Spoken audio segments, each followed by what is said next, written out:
Welcome to Chillin' 101. We hope this video helps. You start by getting the older app file and a matching signing method. Download or extract the precise IPA that uses the same bundle ID. Mismatches cause conflicts. Once done, make a full backup of your iPhone and export the app's documents if needed. Make sure you have Apple Configurator on Mac OS or a jailbroken device with AppSync.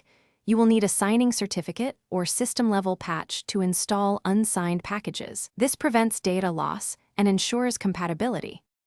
You now re-sign the older build so iOS accepts it. Use iOS App Signer or Xcode to apply your provisioning profile and certificate. This matches device entitlements and fixes code signature errors. Then connect the device and push the signed IPA through Apple Configurator or a trusted sideload tool.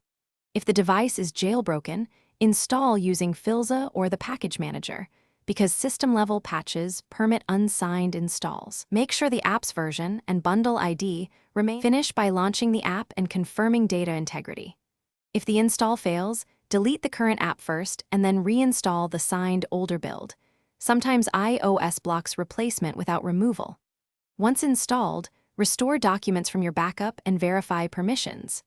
If the app crashes or you see signature errors, re-sign with the correct provisioning profile or reapply the jailbreak patch.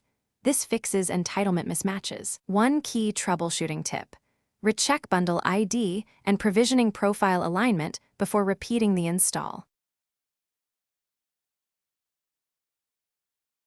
Thanks for watching. Consider subscribing if we helped you.